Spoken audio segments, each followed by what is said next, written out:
Tam Talks explores life, spirituality, and general weirdness through quirky storytelling and laughter, lighting you up in your life journey. Let's go!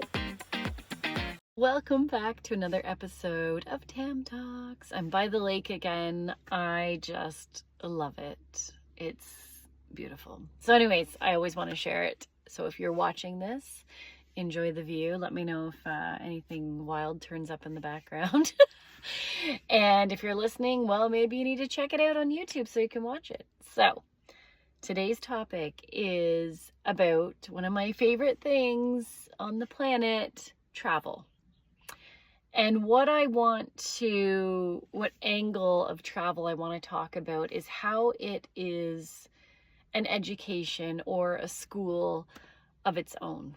It's like a life school, right? I remember the first time I traveled saying and thinking that I had learned so much during that kind of first out of country travel than I had in several school years, like academic school years. So what I want to talk about is the importance of travel. And yes, I am Canadian. Yes, was raised in a middle income. Is that what it's called? Middle class. There you go. But I don't know. I think we would probably even be considered a lower to middle class in North American standards. But so whatever. So this is from that perspective. But I do want to preface it with the fact that when I traveled, for the most part, I funded it. I was trying to remember that first trip that I went on with my friend and her family. I'm pretty sure I paid for it, but then I thought to myself, and I was like, wait, maybe I didn't. Like, maybe my friend's parents paid to bring me, because I gotta put the window down.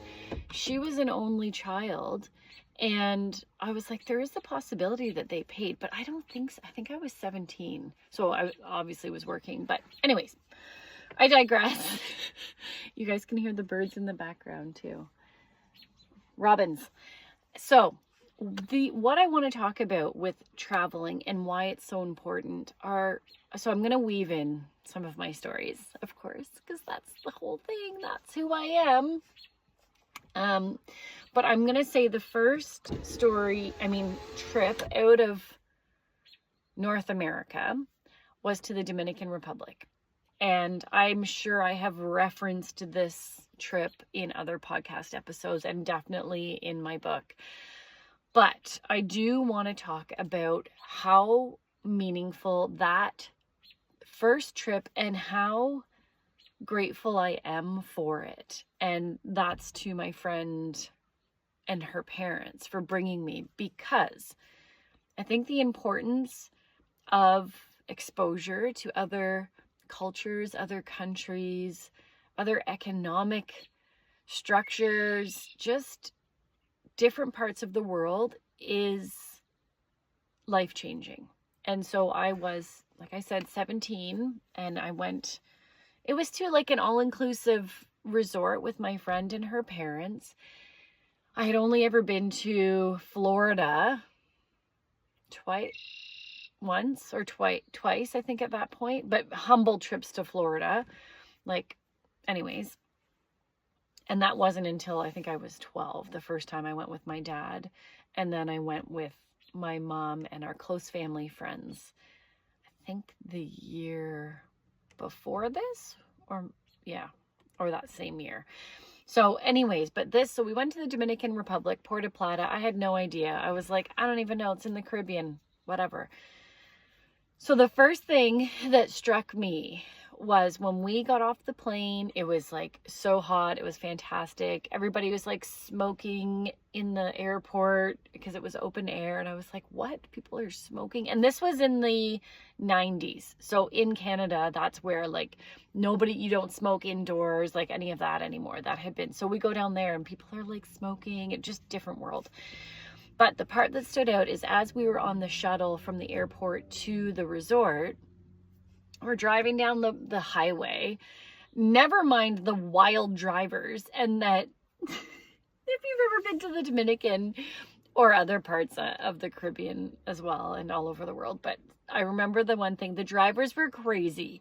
Like, you're just driving and then a car pulls out to pass you with oncoming traffic. But everybody, that's how they drive. So people just kind of part the way so you can make, anyways. And then there's like people you're driving next to. I remember we hit this girl standing there, like hit her arm as we drove by. And I'm like, oh my gosh. And they're like, she's fine. I'm like, what? Anyways, so aside from the driving, I looked out the window. Oh, there's a dog.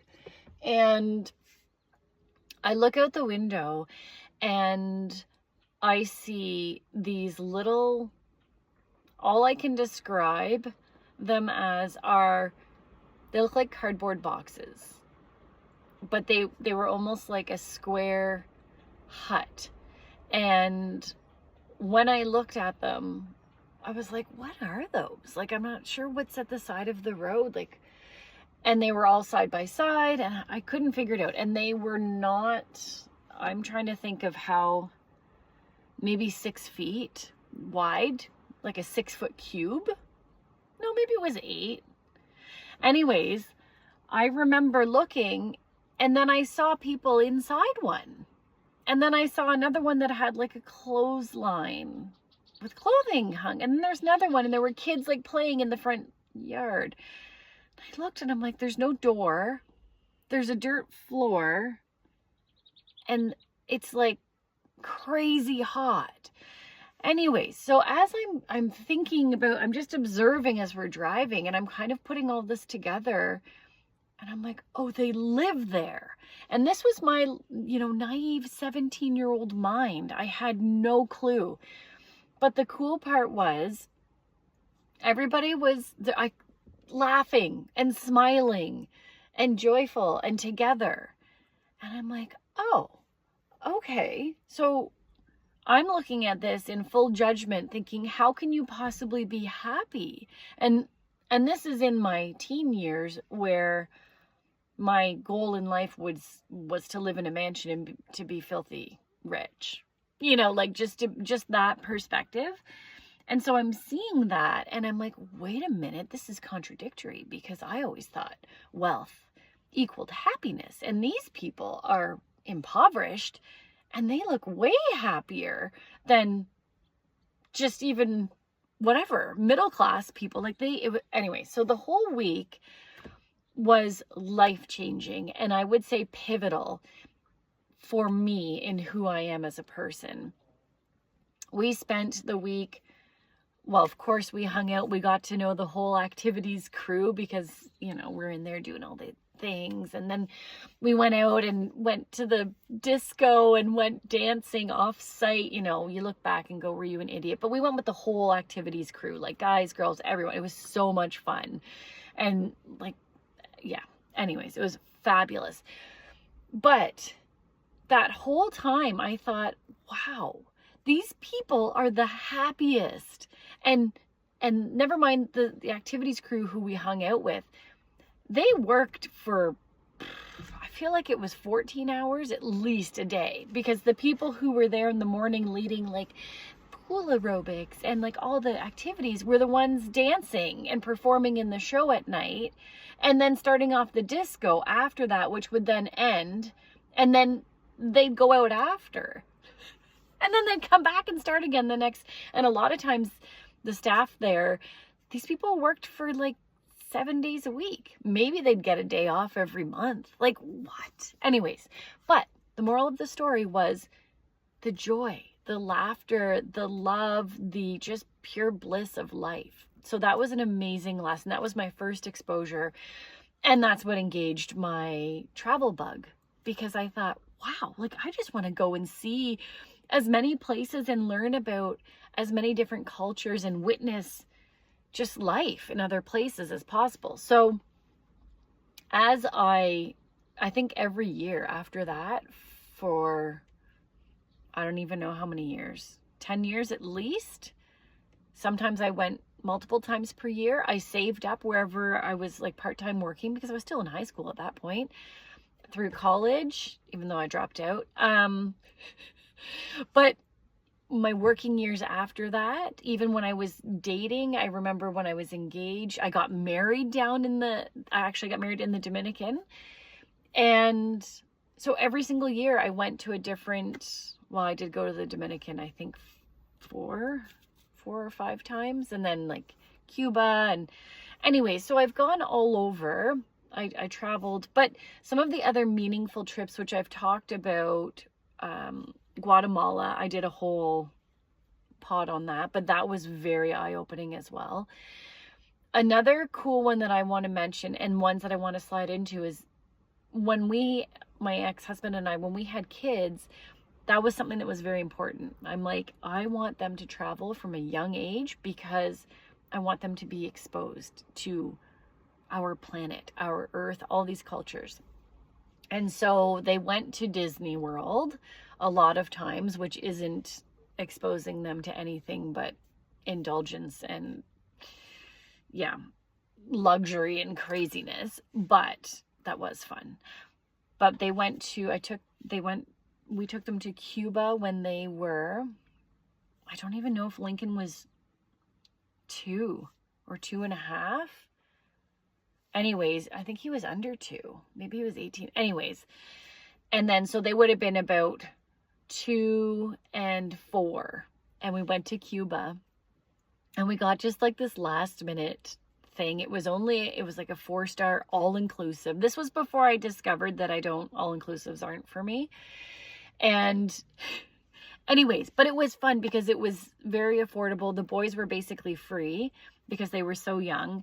And yeah, other than us thinking we had bed bugs after the first night, which we switched, like, oh, it was a disaster. Anyways, after that, it was fine. But the cool part was the boys were exposed to that reality. And it was super cool because I remember, of course, there's me chit-chatting with everybody. Like, I love, like, other tourists, people who work there. And the one girl, Julia, I still remember her. I can still see her face. She was so fantastic. I remember her having Lincoln on her shoulders, and she's dressed up in her full, like, dance thing for the night. And we're at where the show was going to be, and she's got him on her shoulders, and she's like moving around the dance floor there, and kids running around. But it was amazing. And we spent time talking to her and many other people, but I remember her standing out because she could barely speak English, and then I could barely speak Spanish. But it was hilarious because we just bonded. We were like, it was like soul sisters. And so we were just chit-chatting and patching our sentences together. But the point is that it doesn't matter the difference in where we were born, the color of our skin, our economic status, any of that. We just bonded on this soul level as women, and yeah, just talked and got to know each other. And she bonded like this long lost aunt for the boys, and just, it was a beautiful, beautiful week. But so then another kind of reference to why I think traveling. So I took the boys back to Cuba a few years ago. We had a travel voucher from over COVID times, so when we could travel again, we went and used up this voucher. We were supposed to go with another family, but they went before us because they could travel before us. And so when we went, it was an all-inclusive, and I'm like, I'm over those at this point, but we had the voucher, and that was what we had to use it for. So we went to this, whatever resort, and it was really neat because the boys hadn't been somewhere that was like developing countries since they were toddlers. They had been to other countries, or back to Florida, and then where else did they go? Oh no, they didn't. They did Hawaii. I don't know if we did. No, we did Hawaii after that. So anyways, it had been a while. So, I'm always very open and reminding them, like, remember, it's going to be a little bit of a culture shock and blah, blah, blah. So anyways, we did an excursion, and I think it was very sobering for them because the one place we got off of the bus and literally like people were swarming us and, you know, come this way and do this and that. And they were just looking at me like, what? And they're teenagers. So they didn't feel unsafe. I didn't feel unsafe. I wouldn't have put them in an unsafe position. This was like a whatever tour, but I think it was really good because I think a lot of times we live in this bubble in North America and in Canada. And I think that it's good for us to have reminders of how good we have it. And we are by no means like wealthy individuals. We are comfortable, but we are not, you know, high-end people that, you know, we're hard to please and all that. No, but I still think that traveling and going and interacting with people of different cultures, of different skin colors, and the more you do that, the more you see that there's no need for racism. There's no need for, you know, prejudice. There's no need for all this disgusting crap that's happening in the world. If people, I believe, truly took time to sit down and get to know people just at a soul level, just, we're all humans. Let's just chat. Let's get to know each other. I don't think there would be as much of this crap. I think a lot of racism and a lot of ignorance, well, is born from just lack of exposure. So in traveling, that starts to break down those walls. You know, go to a place, any people who I know who travel a lot are amazingly, for the most part, open-minded, not racist, not jerks. I mean, some are. You do get the arrogant people who are like fake rich and they think they're so rich because they're at an all-inclusive resort in Cuba and then they treat people like crap. So you do have those, but I feel like in general there's more people who are just open-minded and amazing. So anyways, I also want to recall there was another time, so when I took the boys to Hawaii, and which was like a random last minute decision, and I met my friend and her kids down there, but it was to date my favorite, tied with my favorite trip with my mom when her and I went to Hawaii 10 years ago. Nope, 11 years ago. Nope, 12 years ago. Anyways, so when we went there, we toured all around, and this was, there aren't all-inclusives in Hawaii, but we did our own thing. And I remember the one night we had gone for dinner at Black Rock, and they do like cliff diving, and which, okay, yeah, I gotta do another cliff diving. Let's see if I remember to go back to it. Anyways, so we went to, I think it's the Sheraton that's right on Maui, that's right on the beach where you can watch the cliff divers. I'm pointing because there's literally a pier here and it's like a similar layout from where I live, but we were a lot closer. So anyways, we went to this for dinner on the beach. You can see perfect view of the cliff diving. We had a great meal. We look in the pool. There's like this beautiful pool with this huge lazy river with like water slides, all this stuff. So Lincoln, my sassy son, is like, I want to go in there. And I'm like, okay, well, we're not staying at this hotel. You can't really just go in there. Well, our server pipes up and he's like, I don't see why he can't go in there. And I'm like, really? And he's like, you guys are paying customers. Like, you're here having dinner. And I'm like, really? So of course my Lincoln's like, can I go jump in? And I'm like, I guess so. He's like, yeah, just go. This is our server. He was amazing. So Lincoln goes and jumps in and comes back, and like we have dinner. So after dinner, so he's like, I'm gonna, and the server's egging him on again, like, are you gonna go back in? And he's like, yeah. So there's nobody in this toity hotel, this beautiful pool with this, huge, and I'm talking like this lush forest filled lazy river. There's nobody in this pool, and it's not like it's super late at night or anything. So Lincoln's in there just having a blast. My other son and I, Gid and I, are looking around, and we're literally walking all around because we can't find him. Because he's like living his best life. So anyways, we finally find him. He comes out. There's like these big bonfires just around for people like on the property with Muskoka chairs. And so we're like sitting by the fire, and Lincoln's there like in front. I can still see the picture of him. He's got like, he's bare chested. He's in his swim shorts and his bare feet. It's like 9 o'clock at night on Maui. He's just been, on these water slides and just swimming. He was in there for, I think, an hour. Anyway, so he's just standing, and he literally looked like he was Hawaiian, like he belonged there.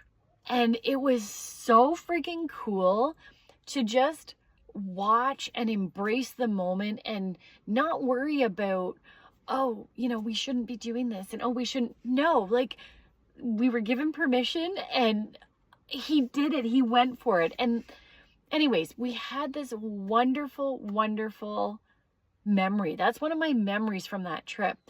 And then the next part of this was, I think it was a couple of days later, because my friend and her family had gone home. And the boys and I decided last minute to go to, off of the road to Hana to, I think it was like the Three Bears or the Sister Fall. I don't know, one of the waterfalls along the road to Hana, just to go and hang out. And so anyways, Lincoln was obsessed. He was like, I want to jump off of a waterfall. Like, I want to, and of course I'm like, well, I don't know. Like, we're in Hawaii and I don't know. We don't know. We're not local. We don't. Anyways, so he went, and there was one fall area, and he's like, can I jump off? And I said, okay, let's do a little swim around, see how deep the water is, see how high you're going to jump, like if it's safe. Anyways, turns out it was safe.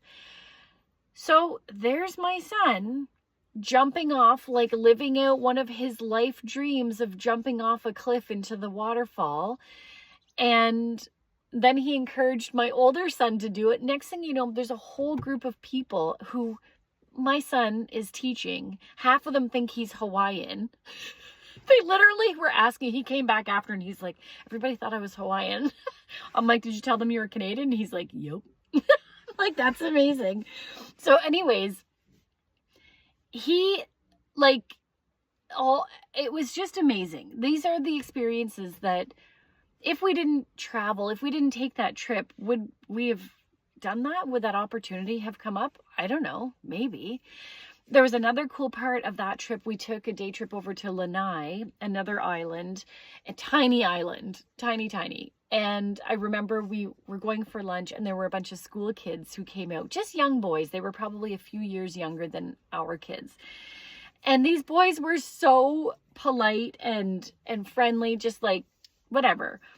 And they were saying, oh, are you guys visiting? I think they thought we were from the mainland. And then we told them, we're from Canada.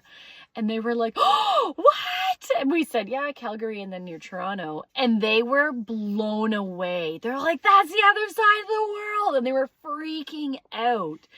And so I think for my boys to hear that, like, that's sobering. That's,